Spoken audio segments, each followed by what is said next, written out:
Muri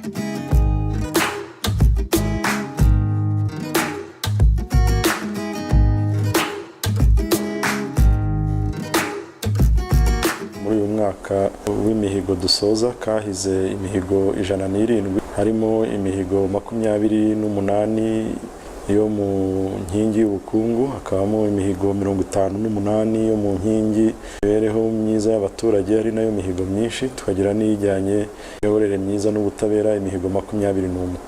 Iyo mihigo rero yose twabashije kuyesa ku buryo bwiza, kuko twagize abafatanyabikorwa batandukanye twafatanyije, ariko cyane cyane abaturage nabo nk'abafatanyabikorwa ba mbere b'ikubitiro badufasha kwesa iyo mihigo ku buryo mu bijyanye n'iterambere ry'ubukungu twahesheje ku kigero cya 99.3%, mu bijyanye n'imibereho myiza y'abaturage tuyesa ku kigero cya 99.4%, mu bijyanye n'imiyoborere myiza n'ubutabera tuyesa ku kigero cya 99.7%, hanyuma twakora impuzandengo tugasanga twarayigezeho cyangwa twaresheje imihigo ku kigero cya 99.4%.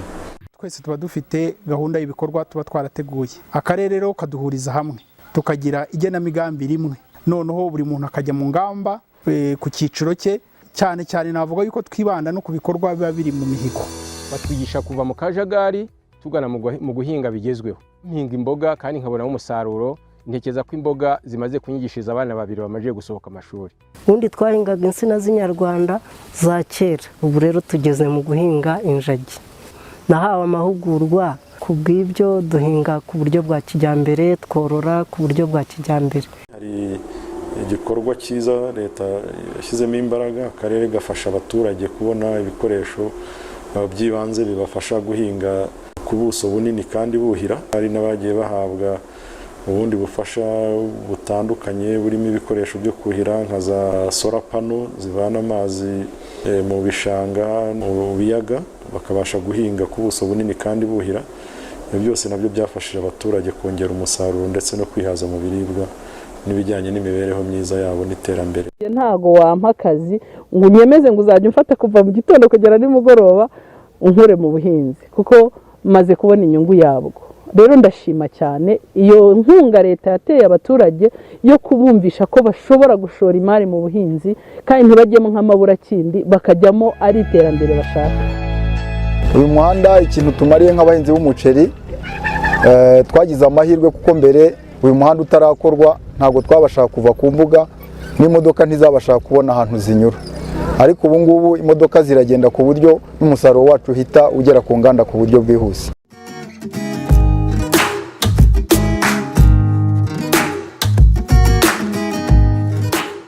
Umuhanda waje tuwukeneye, watugejeje kuri byinshi, kuko aha hari ibitaka abantu bacamo bakandura, ubona atari byiza. Nkuko twagiye tubisaba ubuyobozi mu bihe bitandukanye, tushimira ko batwumvishe bakabasha kuduha imihanda myiza. Imihanda yazanye amatara kugira ngo umutekano uboneke, umuntu abashe kugenda amasaha yose agenwe, akora akazi ke kandi azi ko ari butaha akagera mu rugo amahoro. Ikindi, ino mihanda yazanye isuku, kuko urumva ntago waba uca muri kaburimbo ngo mu rugo hase nabi. Mbere twabaga twakoresha nk'imodoka ntoya nk'amadina, ariko ubu tugeze ku rwego rw'uko n'ikamyo ibasha kugera muri ino santere yacu ku buryo bworoshye. Ikindi cya kabiri, hari nk'umuntu wabaga afite n'imodoka nto cyane, nk'imvura yaguye ukabona ntabwo ibasha kwinjiramo neza, ugasanga dutakaje amahirwe y'abakiriya bacu. Imihanda ya kaburimbo yatumariye, hari igikorwa kinini yatwunguye ku bucuruzi bwacu, aho abatugana baza ku buryo bworoshye, ari imodoka zidupakururira, ari abaza kuduhahira. Ni igikorwa cyaziye igihe. Turi hano ku mpamvu z'uko bashaka kutwubakira irindi soko rya kijyambere twakoragamo ruguru. Biba ngombwa ko batwubakiye aha, tukaba turi gukorera aha ngaha, tukazasubira muri iryo soko rya kijyambere rijyanye n'igihe. Isoko riri kuvugururwa turyitezeho byinshi, kuko abacuruzi baraguka umunsi ku munsi, kandi ni na ryiza, ni irya kijyambere rijyanye n'igihe, kuko iryo twari turimo ryari rishaje ku buryo gucuruza byabaga bigoranye. Ariko kuri ubu ngubu turashima ko igikorwa remezo cyateguwe kandi kiri kugenda neza muri aka kanya. Ni koperative yabayeho ku bufatanye n'akarere ka Rwamagana, yatewe inkunga n'akarere ka Rwamagana.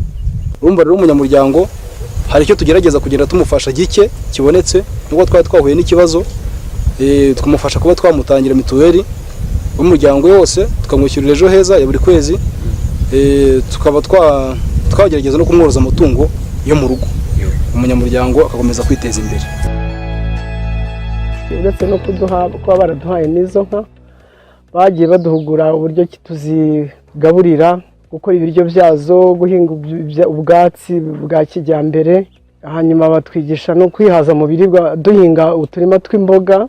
Aho mboneye iyi ifumbire ndimo ndayibona, natangiye kuyibona rwose, ubu natangiye no kuyigeza mu murima, ubu niteguye ko nzabona umusaruro uhagije nanjye nk'abandi. Tifu yaragarandeba uko ameze, abona ameze nabi, ankorera ubuvugizi, bangezaho rwose bakorana imbaraga ku buryo na gitifu yazaga yinza akayikatira icyondo. Inzu yarubatswe, iriho ikigega cy'amazi, irimo intebe, ubu waza yabona aho yicara, umushyitsi yaryama, amashanyarazi, ubu imvura iramutse iguye nta kibazo twagira. Amarerero yashyizweho hirya no hino, yaba amarerero yo mu ngo n'amarerero yo ku centre, ECD center, community ECD, home based ECD, izo zose muri uyu mwaka zashyizweho kandi zaradufashije ku buzima bw'abana. Ubwo rero twavuga ku burezi twibagiwe ibyumba by'amashuri byubatswe, TVET zubatswe. Twajyaga kwiga kure ku bigo bitegereye hafi, tukazinduka cyane, tukanakererwa, tukanagerayo twarushye, twanataha tukagera mu rugo twarushye, ariko ubu ngubu baratwerehereje. Mu by'ukuri ishuri ryari risanzwe ryakira abanyeshuri 320, ariko aho tuyiboneye, aho tuyiherewe n'akarere, uwo mubare wikubye hafi kabiri. Uyu munsi dufite abanyeshuri bagera kuri 520, tubikesha iyi nyubako nshya y'uburaro bw'abanyeshuri. Ndi make mu imbere twanazanaga n'amamari n'icyo, ariko ubu ngubu umuntu azayifitiye igikapu cyonyine ku kazi yuko afite garderobe ari bubikemo imyenda, inkweto. Ndashimira ubuyobozi bw'ikigo cyane ndetse n'abantu bose bagize uruhare mu kubaka iyi dorotwari. Imana ibahe umugisha. Ntabwo nabashije kugira amahirwe yo kurangiza amashuri yanjye, ubwo rero mbura imikorere, mpitamo kuza kwiga ibijyanye n'ubudozi, nzi ko bizangirira akamaro kanini ku isoko ry'umurimo. Ni imyuga igezweho. Muri urwo rwego rero nanjye nk'umuntu wize ubudozi cyangwa se uri kwiga ubudozi, nanjye numva ko bizagira ikintu bimarira, nkabasha kwiteza imbere, nihangira umwuga cyangwa se nkakorera n'abandi. Mu rwego rw'ubuzima nanone dufite achievement ikomeye cyane. Aka karere gafite imirenge 14, twe dufite umurenge umwe utagira ikigo nderabuzima, umurenge witwa Mwurire kikaba cyaruzuye, abaturage baragitashye dufatanyije. Ubona ko bishimishije cyane kandi n'ibipimo by'ubuzima muri uriya murenge bizazamuka. Ubundi twarategaga tukajya Rwamagana, waba udafite n'amafaranga yo gutega, ariko wenda ukaba wahera no mu rugo ntiwivuze. Ariko ubu twarishimye cyane kubera yuko iki kigo bakigejeje hafi yacu. Ubundi ryabaga ari ritoya, ariko ubu ivuriro bararyaguye, umuntu yabaga afashwe n'inda. Kugira ngo uzamugeze Rwamagana bikagusaba amafaranga menshi, cyangwa se ugahamagara ambulansi ikahagera itinze, ariko ubu ngubu wamukubita ku kamoto ukamuzana ukamugeza hano akabyara neza nta kibazo. Umunsi nanavuga ku bijyanye n'icyumweru cyahariwe ubuzima bw'umwana n'umubyeyi, nawo ni umuhigo twakoze muri uyu mwaka w'imihigo, kandi ibipimo cyangwa se umusaruro twabonye murashimishije cyane. Mbere y'umwaka wa 2018 mu bitaro bya Rwamagana hapfaga abagore barenze 10 ku mwaka, ariko ubu ngubu bageze muri 5 cyangwa se bagenda bamanuka. Imihigo yose twahize yari imihigo avuga ko ari imihigo myiza, kubera yuko ni imihigo yari igamije guhindura ubuzima n'imibereho myiza y'abaturage. Ubutumwa bwihariye naho abaturage b'akarere ka Rwamagana, ubwa mbere ni ukubashimira uburyo twafatanyije muri iyi mihigo y'uyu mwaka dusoje. Ntabwo bakiri abagenerwa bikorwa, ahubwo babaye abafatanyabikorwa. Abandi dushimira byimazeyo ni partners b'akarere cyangwa abafatanyabikorwa iterambere bibumbiye muri JAF korana inama n'abaturage n'abafatanyabikorwa bikarangira twese dukoreye hamwe mu kwesa iyo mihigo tukajyanamo kandi tukagumanamo.